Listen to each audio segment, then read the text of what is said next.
అనగానే అనుకోకుండా ఒక రోజు అని సినిమాలో ఉన్నట్టుంది కదా, అనుకోకుండా ఒక రోజులాగా అనుకోకుండా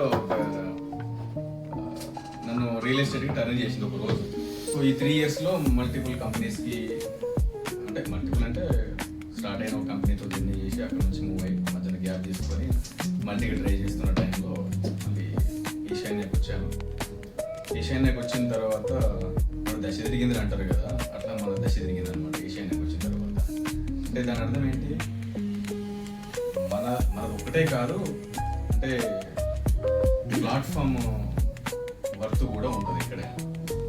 సో జనరల్గా సార్ మోటివేషన్ ఏదో అన్నారు, మంట పెట్టాలి. కావాలనే ఆశనే మోటివేషన్, మనిషికి చేయాలనే ఆశయమే మోటివేషన్. కానీ ఇప్పుడు మనకి జ్వరం వచ్చింది, జ్వరం వచ్చినప్పుడు ఏమవుతాం, మనం ఉరకాలన్నా కూడా ఉరకలేం కదా, ఏం వేసుకోవాలా? ట్యాబ్లెట్ చిన్నదే అయినా హెల్త్నిస్తుంది, మోటివేషన్ విన్నదే అయినా వెల్త్నిస్తుంది. టాబ్లెట్ అంటే మాటికి వేసుకోగానే మోటివేషన్ ఫ్రీగా దొరుకుతుంది, ఓకేనా? మోటివేషన్ ఫ్రీగా దొరికినా మనకి ఎందుకు అని అనిపిస్తుంది, అవునా కాదు? కానీ అన్నం రోజు తింటున్నాం, మరి అన్నం ఎందుకని ఎప్పుడైనా అనుకున్నాం? అన్నము ఆహారం అనుకోలే కదా. సో ఒక గోళీ లాంటిది అన్నమాట. ఏది ఆరోగ్యం బాగాలేనప్పుడు మనం ట్యాబ్లెట్లు ఎట్లా వేసుకుంటామో, మోటివేషన్ అనే ఒక ట్యాబ్లెట్ వేసుకుంటే చేయాల్సిన పనులు సక్రమంగా జరుగుతాయి అన్నమాట. ఒక మాట, ఇప్పుడు గ్రహాలు కక్షలు తిరుగుతాయా లేకపోతే వాటి ఇష్టం వచ్చినట్టు తిరుగుతాయా? కక్షలు తిరగకపోతే గుదుగు వస్తాయి. అంటే కక్షలో తిరిగితే కాలాలు మారుతున్నాయి కదా, కక్షలో తిరగకపోతే కాలాలు మారుతాయా? మారవు. బ్రదర్ చెప్పినట్టుగా యాక్సిడెంట్లు అయితే గ్రహాలు గుద్దుకొని ఏ శని గ్రహం లేకుండా అంత శూన్యంలో ఉంటాం, అవునా కాదా? శూన్యంలోకి వచ్చిందే మళ్ళీ శూన్యంలోకి వెళ్ళిపోతుంది. అట్లే మనం కూడా ఒక కక్షలో తిరగలేదు అనుకో, మనకు ఇప్పుడు రియల్ ఎస్టేట్ ను చూజ్ చేసుకున్నాం. రియల్ ఎస్టేట్ ను చూజ్ చేసుకొని ఆ రియల్ ఎస్టేట్ యాక్టివిటీస్ ఏమున్నాయి, రియల్ ఎస్టేట్కి వస్తే ఏం చేయాలా, మన దైనందిన డైలీ యాక్టివిటీస్ ఏముంటాయి, వీక్లీ యాక్టివిటీస్ ఏముంటాయి, మంత్లీ యాక్టివిటీస్ ఏముంటాయి, వీటిని మనం ప్లాన్ చేసుకొని మనం కూడా ఒక కక్ష ఏర్పరచుకొని ఆ కక్షలో తిరుగుతూ ఆ కక్షలో పని చేయలేదు అనుకో, ఏమవుతుంది? యాక్సిడెంట్ అవుతుంది. ఏం యాక్సిడెంట్ అవుతుంది? ఏం వాహనాలకో, చెట్లకో, పుట్టలకో, బిల్డింగ్లకో గుద్దుకోము. ఫెయిల్యూర్ అనే దానికి మనం గుద్దుకుంటా వెళ్ళి, అవునా కాదా? సో మనం పుట్టింది ఎందుకు? సక్సెస్ అవ్వడానికి కదా, ఫెయిల్యూర్ అవ్వడానికి కాదు కదా. ఇప్పుడు కక్షలో తిరిగితే కాలాలు ఎట్లా మారుతున్నాయో, మనం కక్షలో తిరిగితే ఫలాలు వస్తాయి కదా. ఈ ఫలాలు రావాలి అంటే మన కక్షలు ఏంటి ఇక్కడ అనేది, మన కక్ష వేరు, మళ్ళీ కక్షలు వేరు. కక్ష అంటే మళ్ళీ గ్రజ్జు పగలైతే అక్కడ యావత్తు పెట్టకపోతే యావత్తు చేంజ్ అవుతుంది, ఓకేనా? అట్లా మనకి ఇక్కడ ఉన్న కక్షలు ఏంటి అంటే,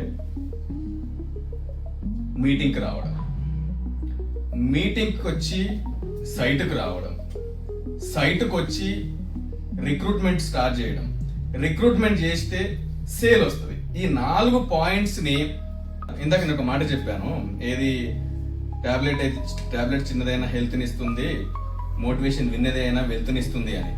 మోటివేషన్ వినంగానే అంటే ఓన్లీ వెల్తేనా అంటే, వెల్త్ అంటే మనీ ఒక్కటే కాదు, సంపద. ఇప్పుడు మీరు ఇక్కడ అందరూ కూర్చున్నారు కదా, ఒక 25-26 మంది ఉన్నారు కదా, ఒకరికి ఒకరు పరిచయం అవ్వడం కూడా ఒక సంపదనే కదా, ఒక ఫ్రెండ్షిప్ ఏర్పడడం ఒక సంపదనే కదా, ఒక నాలెడ్జ్ రావడం ఒక సంపదనే కదా. ఇక్కడ ఏం చెప్తున్నారో, కంపెనీ ఏంటో, ప్రాజెక్ట్స్ ఏంటి, ప్రోడక్ట్స్ ఏంటి, ఎన్విరాన్మెంట్ ఏంటి, ప్రైజింగ్స్ ఏంటి, ఇవన్నీ అంటే ఏది మన ప్రాజెక్ట్ రిలేటెడ్ కానీ, కంపెనీ రిలేటెడ్ కానీ, కస్టమర్ రిలేటెడ్ కానీ, టీమ్ రిలేటెడ్ కానీ, ప్లస్ ఫ్రెండ్షిప్ ఏర్పడడం కానీ, ఇవంతా ఒక సంపదనే కదా. సో అట్లా మనము అక్కడనేనే ఇక్కడనేనే అంటాడు కదా, అక్కడ తెలుగు భాష లెక్కలు ఆడనేనే ఈడనేనే అంటాడు కదా, ఆడున్నది నేనే ఈడున్నది నేనే. మరి ఇక్కడ రాగానే ఎందుకైనా కంపెనీ బాగుంది, లీడర్షిప్ బాగుంది, అందువల్ల అయింది. ప్రాపర్ ప్లానింగ్ ఉంది.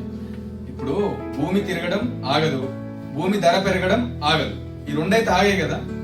సో మనం చెప్పితే కొనడానికో కస్టమర్ బాగుపడతాడు. ఇది డబ్బుల వాళ్ళ గురించే మాట్లాడుతున్నాం. చెప్తే వినలేదు అనుకో, మనకు వచ్చిన నష్టమేం లేదు, అతను నష్టపోతుండని మనము సైలెంట్ కూకుంటే సరిపోతుంది. కానీ ఇలాంటి ఎన్విరాన్మెంట్ లో భూమి తిరగడం ఆగదు, భూమి ధర పెరగడం ఆగదు. కానీ ఇలాంటి దాంట్లో మనము ఎందుకు సక్సెస్ లో వెనకబడుతున్నాము అనేది మనం క్వశ్చన్ చేసుకోవాలి. కొందరికి అవుతుంది, కొందరికి అవ్వట్లేదు అంటే చేసిన వాళ్ళు చేయని వాళ్ళకంటే వేరే డిఫరెంట్ క్వాలిటీస్ వాళ్ళ దగ్గర ఏమి అంటే మానవాతీతమైన శక్తులు క్వాలిటీస్ అయితే ఏమి ఉండవు కదా. అందరికి అవే క్వాలిటీస్ ఉంటాయి. అవ్వట్లేదు, కొందరికి అవుతుంది, కొందరికి అవ్వట్లేదు ఎందుకు అంటే మనము చేసే వర్క్ ప్లానింగ్. నేను ఇందాక చెప్పాను కదా, మీటింగు, సైట్, రిక్రూట్మెంట్, సేలు అంటే మన నెట్వర్క్ అప్రోచ్ అవ్వడం, అందులో ఒక భాగమే అది. ఇవి పాటిస్తున్న వాళ్ళకి సేల్స్ ఈజీగా వస్తాయి. ఒకవేళ లేట్ అయినా అంటే డైలాగ్ ఉంది కదా, రావడం లేట్ కావచ్చు కానీ రావడం మాత్రం పక్కా అంటాడు కదా. సో అలాంటి ఎన్విరాన్మెంట్ ఇది. ఒక్కొక్కసారి ఇమీడియట్ గా రావచ్చు, ఒక్కొక్కసారి లేట్ గా రావచ్చు. బట్ చేసుకుంటూ పోతే మాత్రం ఖచ్చితంగా 2 నెలలకు వచ్చేది 1 నెలకే వస్తుంది, 6 నెలలకు వచ్చేది 3 నెలలకే వస్తుంది. నేనేం చేయకపోతే సంవత్సరానికి కూడా ఒకటి రాదు. వస్తుందా? రాదు కదా. కస్టమర్ అబ్బా నువ్వు రియల్ ఎస్టేట్ చేస్తున్నావా, మంచోడివి, నేను నీ దగ్గర కొంటా ఒక 100 గజాలు 1000 గజాలు అని కస్టమర్ మన అప్రోచ్ అవుతాడా? మనం అప్రోచ్ అవుతేనే కష్టం. మనం అప్రోచ్ అవ్వకుండా మన దగ్గరకు వస్తారు ఎవరన్నా? రారు కదా. సో ఇలా మనము పర్ఫెక్ట్ కనుక ప్లానింగ్ తోటి ఒక సిస్టమ్ తోటి వర్క్ చేసుకుంటూ ముందుకెళ్తే కస్టమర్కి మంచి ప్లాట్ వస్తుంది, కంపెనీకి బిజినెస్ అవుతుంది, మనము గ్రోత్ తీసుకుంటాం. పొలిటీషియన్స్ ఉన్నారు, ఓకేనా, పొలిటీషియన్స్ ఉన్నారు, ఫిలిం ఇండస్ట్రీ వాళ్ళు ఉన్నారు, బిజినెస్ మ్యాన్స్ ఉన్నారు. బిజినెస్ ఫిలిం అనే సెక్టర్ కూడా బిజినెస్ కిందకి వస్తుంది. బట్ కొంచెం అగ్రిగేట్ చేసి మాట్లాడుకుంటే మీరు పొలిటీషియన్ తీసుకోండి, స్పోర్ట్స్ మ్యాన్ తీసుకోండి, బిజినెస్ మ్యాన్ తీసుకోండి. వాళ్ళు నిరంతరం కష్టపడతారా, అప్పుడప్పుడు కష్టపడతారా? నిరంతరం కష్టపడతారు. మరి మనము వాళ్ళు ఇన్వెస్ట్మెంట్ చేసి అదంతా ఓకేనా. మరి మనం ఇన్వెస్ట్మెంట్ చేయకుండా చేసే బిజినెస్ లో మనం నిరంతరం కష్టపడకపోతే తర్వాత కష్టాలు పడతాం. ఇప్పుడు కష్టపడితే అప్పుడు సుఖపడతాం, ఇప్పుడు కష్టపడకపోతే అప్పుడు కష్టాలు పడతాం. చెప్పండి, మీరే చెప్పండి. ఒక 10-20 years మరి పొలిటీషియన్స్ లో ఎవరైనా ఆగిపోయింది ఎక్కడన్నా? మనం ఒక కస్టమర్ తీసుకొని సైడ్కి తీసుకొని వెళ్ళిపోగానే కథం అయిపోయింది, నా పని అయిపోయింది, కస్టమర్ రాడు, నేను రియల్ ఎస్టేట్ చెయ్యా అని అనుకుంటారు. అవునా కాదా? ఒక కస్టమర్ 2 కస్టమర్లు తీసుకెళ్ళగానే, లేదా ఒక 3-4 మీటింగ్ ఇన్వైట్ చేయగానే వాళ్ళు రాలేదనుకో, ఇంక అయిపోయింది, ఇక నాకు నా వల్ల అయ్యట్లేదు రియల్ ఎస్టేట్ అని అనుకుంటారు. అవునా కదా?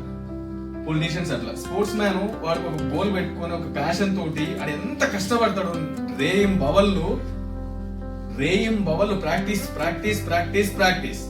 మనం మీటింగ్కి వస్తాం, ఇక్కడ ప్రాక్టీస్ చేయాలనుకుంటాం, ఇంటికి పోయి మర్చిపోతాం. పొలిటీషియన్ కనుక పేషెన్స్ తోటి ఉన్నట్టు, స్పోర్ట్స్ మ్యాన్ కనుక ప్రాక్టీస్ చేసినట్టు.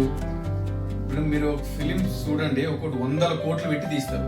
ఏ ధైర్యంతో తీస్తారు? వాళ్ళు ఫెయిల్ అవుతుందా తెలియదు, సక్సెస్ అవుతుందా తెలియదు, పోతే 100 కోట్లు బూడిదల్లో పోతాయి. అయినా గుండె ధైర్యం. ఇప్పుడు నేను కూడా ఈ రోజు రాకపోయినా నాకు ఇంకో నెలకి నేను కస్టమర్ని అప్రోచ్ అయ్యి అంటే నా నెట్వర్క్ పెంచుకుంటూ, కాంటాక్ట్స్ పెంచుకుంటూ, అప్రోచ్ పెంచుకుంటూ పోతే నాకు సేల్ వస్తుంది. నేను టీంని బిల్డ్ చేస్తే నాకు రేపు నేను సెటిల్ అవుతా అనే ఈ గుండె ధైర్యం గనక లేక, గుండె ధైర్యంతో గనక మనం పని చేయకపోతే తర్వాత ఏమొస్తుంది? గుండెపోటే వస్తుంది. గుండె ధైర్యం లేని ప్రతి ఒక్కటి గుండెపోటే వస్తుంది. అవునా రాదా? చెప్పండి, మాట్లాడండి, నవ్వండి కనీసం. మళ్ళీ అవునా కదా? సో గుండెపోటు అంటే అనాలిసిస్ చేసుకుంటున్నాం సార్, ఆల్రెడీ వస్తే తెలుస్తుంది కదా సార్, వస్తే తెలుస్తుంది కదా. అవునా? సో సన్యాసి కావాలి అంటే మౌనంగా ఉండాలి, సక్సెస్ కావాలంటే సహనంగా ఉండాలి. సన్యాసి కూడా సహనం ఉంటది, వాడికి ఏమి పట్టించుకోడు, ఏమి వదిలే అంటే ఏమి పెద్దగా వేటి మీద ధ్యాస ఉండదు. వాడు సన్యాసి అయిపోతాడు, అది ఓకే. మరి మనకు సక్సెస్ కావాలన్నప్పుడు సహనం ఉండాలి. ఈ సహనం దేంట్లో ఉండాలా? మీరు ఒకసారి గుర్తుపెట్టుకోండి, చూడండి, మీరు ఒక 20 years బ్యాక్ వెళ్ళండి, అప్పుడు ఎప్పుడు నైట్ అవుతుందిరా, ఇంకా నడుస్తుంది, ఎప్పుడు నైట్ అవుతుందిరా అనే ఫీలింగ్ వచ్చేది. ఇప్పుడు ఈ కళ్ళు మూసి కళ్ళు తెరిచిన లోపలనే నైట్ అయిపోతుంది. అప్పుడు మనిషి ఒక జీవితంలో ఒక జీవితాన్నే అనుభవించిండు, ఆస్వాదించిండు. ఇప్పుడు మనిషి ఒక జీవితంలోనే ఒక 5-6 జీవితాన్ని అనుభవిస్తుండు, ఆస్వాదిస్తుండు. కానీ అది సుఖంగా కాదు, నరకంగా. టెన్షన్, షుగర్లు, బీపీలు, అవునా కదా? ఇవి లేకుండా ఎవరైనా ఉంటున్నారా? ఎవరు ఉండట్లే, అవునా కదా? సో ఇవి అటాక్ అవ్వడం వల్ల, అటాక్ దేని వల్ల అవుతున్నాయి? మన ఫుడ్ హ్యాబిట్స్ కావచ్చు, మన టెన్షన్స్ కావచ్చు. టెన్షన్స్ మెయిన్గా దేని వస్తాయి? మెయిన్గా జనరల్గా డబ్బు వల్లనే కదా. మరి డబ్బు మనకు సంపాదించుకునే స్కోప్, ప్లాట్ఫామ్ ఇక్కడ ఉంది. ఉన్నప్పుడు మనం దాన్ని ఎంతవరకు యూటిలైజ్ చేసుకుంటున్నాం అనేది ఒకసారి మనం ఆలోచించాలి. ఇప్పుడు పొలిటీషియన్ పడిపోయినా ఓడిపోయినా ఆగిపోడు.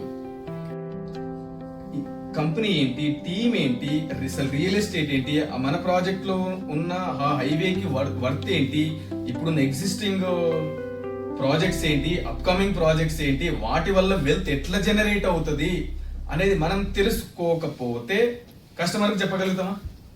చెప్పలేం కదా. మనకు అక్కడ రాకపోతే నాలెడ్జ్ అనే వెళ్తుని కోల్పోతున్నాం కదా, అవునా కదా? సైట్కి వెళ్తే ఇక్కడ మీటింగ్ లో చెప్పింది అక్కడ కనబడింది, అక్కడ ఇంకొక స్టెప్ మన మైండ్ లో ఫీడ్ అవుతుంది కదా.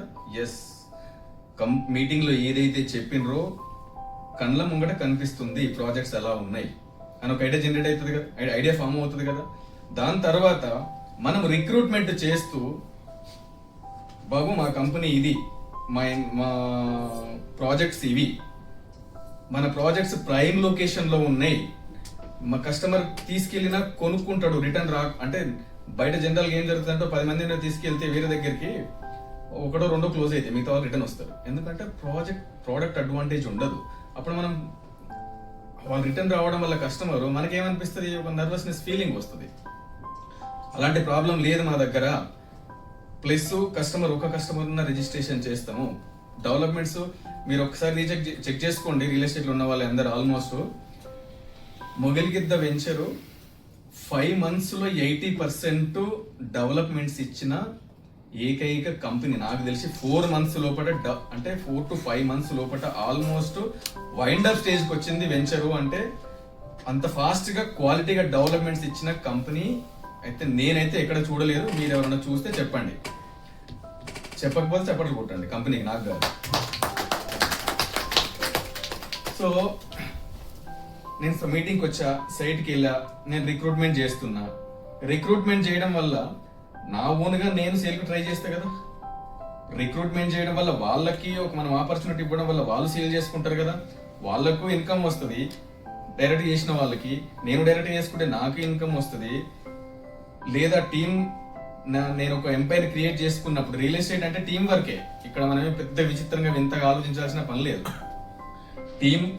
టీమ్ కాన్సెప్ట్ లోనే బిజినెస్ జరుగుతుంది. ఇప్పుడు నేను ఒక ఎంపైర్ క్రియేట్ చేసుకున్నా, నాకు రెగ్యులర్ గా ప్యాసివ్ ఇన్కమ్ కూడా వస్తుంటది యాక్టివ్ ఇన్కమ్ తో పాటు.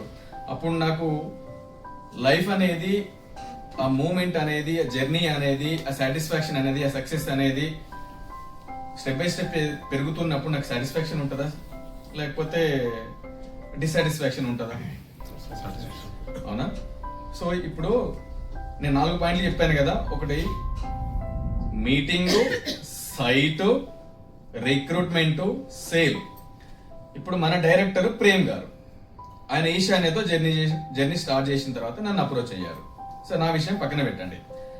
సో ఆ ప్రేమ్ గారు నాగేశ్వరరావు సార్ని ఇన్వైట్ చేసిండ్రు due to the friendship. Okay, so Prem sir Nageswararao సార్ని ఇన్వైట్ చేసిండ్రు. నాగేశ్వరరావు సారు నాగబాబు సార్ని ఇన్వైట్ చేసిండ్రు. నాగబాబు సారు సుమంత్ సార్ని ఇన్వైట్ చేసిండ్రు. సుమంత్ గారు వచ్చి 1 month అవుతుంది, నాగబాబు గారు వచ్చి 1.5 months అవుతుంది, నాగేశ్వరరావు గారు వచ్చి ప్రేమ్ గారు జర్నీ స్టార్ట్ చేసినప్పుడు స్టార్ట్ చేశారు. సుమంత్ గారికి విత్ ఇన్ ది 1 month లో సేల్ వచ్చింది.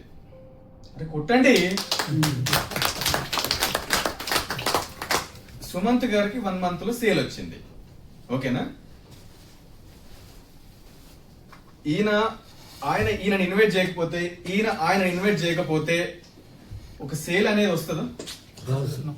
అవునా? రాదు కదా. ఆ సేల్ ఎట్లా వచ్చింది? మీటింగ్ కి రావడం వల్ల వచ్చింది. బేసిక్ మళ్ళీ ఇక్కడికి వద్దాం మనం. మీటింగ్ కి వస్తే కంపెనీ గురించి తెలిసింది, ఈయన ఇన్వైట్ చేసిండు, ఈయన ఒక 2-3 మీటింగ్స్ అబ్జర్వ్ చేసిండు, అబ్జర్వ్ చేసి ఆయనని తీసుకొచ్చిండు, ఆయనకు రాగానే సేల్ పడింది. అంటే మీకు ప్రాసెస్ అర్థమవుతుందా? సేల్ రావాలి అంటే నాకు రియల్ ఎస్టేట్ తెలుసు, నేను అంతా తిరిగినా నాకు రాకుండా నేను సేల్ ఇస్తా అంటే కుదరదు. ఏది జాబ్ చేసే వాళ్ళకి డిఫరెంట్. మనం కంప్లీట్ గా రియల్ ఎస్టేట్ ను చూస్ చేసుకున్నప్పుడు మీటింగ్ కి వస్తే మనకు complete knowledge step by step, meeting to meeting మనకు అప్గ్రేడ్ అవుతుంటది. మీటింగ్ కి రావడం వల్ల సైట్ కి పోతాం, సైట్ దగ్గర అన్ని కనబడుతుంటే చూస్తే తెలుస్తుంది.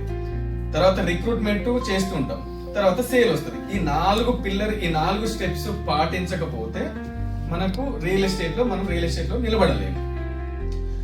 అందుకే మీటింగ్, సైట్, రిక్రూట్మెంట్, తర్వాత సేల్ ఆటోమేటిక్ గా వస్తుంది. కన్సిస్టెన్సీ మనం మెయింటైన్ చేస్తే మనకు కన్సిస్టెన్సీ బిజినెస్ వస్తుంది. కన్సిస్టెన్సీగా మనం యాక్టివిటీస్ ఇన్వాల్వ్మెంట్ లేదు అనుకో, సక్సెస్ కూడా మనల్ని అట్లనే చూస్తుంది. మనం దాన్ని ఎట్లా చూస్తే అది మనల్ని అట్లనే చూస్తుంది. ఇందులో డిఫరెంట్ పార్ట్స్, ఫార్ములాస్ ఉంటాయి. మనం ఒకటే కంపెనీని చూస్ చేసుకొని వెళ్ళడం వల్ల ఒక రకమైన రిజల్ట్ ఉంటుంది. మనము పలు కంపెనీలతో తిరుగుతూ పనిచేయడం వల్ల ఒక రకమైన రిజల్ట్ ఉంటుంది. నేను యాక్చువల్గా ఒక 1.5 year 2023 ఏప్రిల్ 29th నా రియల్ ఎస్టేట్ జర్నీ ఒక కంపెనీలో స్టార్ట్ అయింది. అక్కడ 1.5 year చేసిన తర్వాత వేరే కంపెనీకి వెళ్తే అక్కడ 14 months చేసిన తర్వాత ఇంకొక కంపెనీలో 1 year చేసిన. 1 year చేసిన తర్వాత అక్కడ నాకు ప్రొఫెషనలిజం లేకపోతే నాకు నచ్చదు, ఫిట్ అవ్వదు. అది నాకు ఫిట్ అవ్వకపోతే నేను ఫిట్ అవ్వను. అక్కడ పెద్దగా ఏమీ వర్కౌట్ అవ్వలేదు, టైం వేస్ట్ అయింది, ఏదో 1-2 సేల్స్ అయినాయి. తర్వాత ఇట్లా వర్కౌట్ అయ్యేటట్లేదు అని మల్టీగా చేద్దామని, అంటే కొంత గ్యాప్ తీసుకుని, మళ్ళీ 3 నెలలు గ్యాప్ తీసుకొని మల్టీగా చేద్దాంలే అని 6-7 కంపెనీలు తిరిగా. ఒకటి గాలికి గాలిపటం తిరిగినట్టు తిరుగుడే అవుతుంది తప్ప ఓ దగ్గరికి సైట్కి వెళ్ళట్లేదు, కస్టమర్ని తీసుకెళ్ళట్లేదు, టీమ్ రిక్రూట్మెంట్ చేయట్లేదు, సండే సైట్కి ఎటు వెళ్ళాలో తెలియట్లేదు, ఎక్కడ ఏ మీటింగ్కి వెళ్ళాలో తెలియట్లేదు. దానివల్ల నాకు అప్పుడు నేనే డైలమాలో ఉండి అంటే ఎట్లా అసలు రూట్ దొరకట్లేదు అనే ఇదిలో ఉన్నప్పుడు ప్రేమ్ గారు నాకు ప్రీవియస్ పరిచయం కాబట్టి ఆయన నాకు ఇన్వైట్ చేసిండు. ఇన్వైట్ చేస్తే కొంచెం మాట్లాడడం, ఒక 1 week అబ్జర్వ్ చేసిన. 1 week అబ్జర్వ్ చేసిన తర్వాత ఫైన్, కంపెనీ బాగుంది ప్లస్ లీడర్షిప్ బాగుంది అని నేను జర్నీ స్టార్ట్ చేసిన. చేసిన తర్వాత నేను కొంతమంది ఇన్వైట్ చేస్తుంటే నాకు శివ బ్రదర్ తనను కూడా ఇన్వైట్ చేసిన. తను కూడా ఒక 2 months నుంచి అటు నుంచి మనతో జర్నీ చేస్తున్నాడు. ఆయన మనకు సైట్లు చూసిన తర్వాత నేను ఈ సైట్ ని ఎవరికి అమ్మగలను అనే క్లిక్ అయ్యి మైండ్ లో యుఎస్ లో ఉన్న ఆయన ఫ్రెండ్ ఫోన్ చేసిండు. ఆయన ఫ్రెండ్ ఫోన్ చేయగానే ఇమ్మీడియట్ 2 plots 446 square yards మొగిలిగిద్దాలో సేల్స్ క్లోజ్ అయినాయి. ఇక్కడ సుమంత్ గారు కానీ, ఇటు శివారెడ్డి గారు కానీ మీటింగ్ రాక, సైట్ కి రాక, రిక్రూట్మెంట్ ప్లాన్ లేక, కస్టమర్ అప్రోచ్ కాక సేల్ వస్తుందా? రాదు కదా. ఇప్పుడు మన ఏమో prime location, ready to construction, customer మన మీద డిపెండ్ అవ్వకుండా రీసేల్ కి వెళ్ళొచ్చు, లాంగ్ టర్మ్ హోల్డ్ చేసుకొని వెల్త్ క్రియేట్ చేసుకోవచ్చు. ఇక్కడ కాకుండా వేరే దగ్గరనే తీసుకుంటా అనుకుందాం. ఈయన మీద భరోసాతో ఆయన ఒక 2 సంవత్సరాలకు 3 సంవత్సరాలకు ఇల్లు కట్టుకోవాలంటే కట్టుకోలేడు, రీసేల్ కి వెళ్ళాలంటే వెళ్ళలేడు, లాంగ్ టర్మ్ హోల్డ్ చేసుకున్న వెల్త్ క్రియేట్ అవ్వదు. మన 4 నెలల్లో డెవలప్మెంట్స్ ఇచ్చామని చెప్పాం కదా, 4-5 నెలల్లో నేను వేరే దగ్గర 2.5 years అవుతుంది. ఇంతవరకు ఒక 20-30% డెవలప్మెంట్స్ అయినాయి. 9 నెలల్లో డెవలప్మెంట్స్ ఇస్తాను మీకు అని చెప్పి ఇప్పటి వరకు డెవలప్మెంట్స్ ఇవ్వలే. కస్టమర్ నన్ను అడుగుతుండ్రు. నేను లాస్ట్ టైం చెప్పాను కిదర్ లీకేజ్ రవి అంటే మెసైట్ కో లీకేజ్ అన్నాను కదా, ఆయన్నే ఫోన్ చేసి నాకు కొంచెం లేటెస్ట్ వీడియోస్ అప్డేట్ చేయండి, నాకు కొంచెం ఫోటోస్ పెట్టండి అంటే నేను పెట్టలేకపోతున్నా, చేయలేకపోతున్నా. వాళ్ళని అప్రోచ్ అయితే ఏడుందా అన్నే ఉంది, ఏడేసిన గొంగడు అక్కడే ఉంది. నాలెడ్జ్ పెంచుకోవడంలో సహనం ఉండాలి, మీటింగ్కి రావడంలో సహనం ఉండాలి, ఆఫీస్కి రావడంలో సహనం ఉండాలి, టీమ్ బిల్డ్ చేయడంలో సహనం ఉండాలి, కస్టమర్ని అప్రోచ్ అవ్వడంలో సహనం ఉండాలి, సక్సెస్ తీసుకోవడంలో సహనం ఉండాలి. ఇవి లేకపోతే నిలబడలేదు. ఇందాక మనం మాట్లాడుకున్నట్టు ఒక్కొక్క పొలిటీషియన్ 10 ఏళ్ళు 20 ఏళ్ళు వెయిట్ చేస్తారు. ఒక్కొక్క స్పోర్ట్స్ మ్యాన్ సంవత్సరాల కొద్ది ప్రాక్టీస్ చేస్తూ వెయిట్ చేస్తారు. ఒక్కొక్క సినిమా 5-6 ఏళ్ళు హీరో మేము వచ్చిన బాహుబలి మన రాజమౌళి కొత్తగా సృష్టించండి ఒక్కొక్క సినిమా 5-6 ఏళ్ళు తీయాలా అని. అంతకు ముందుకు ఒక సంవత్సరం క్లోజ్ అయ్యేది. సో అంత పేషెన్స్ తో ఉంటే మాత్రమే మనకి పేషెన్స్ దేంట్లో ఉండాలి. ఇందాక చెప్పాను కదా, ప్రతి నేర్చుకోవడంలో కానీ, రావడంలో కానీ, టీం విజయంలో కానీ, కస్టమర్ అప్రోచ్ అవ్వడంలో కానీ ఇవి లేవు అనుకో మనం పేషెంట్ అవుతాం. మనిషికి స్వార్థం ఉండాలా ఉండదు? ఒకటి చెప్పండి ఎవరన్నా. మనిషికి ఉండాలి.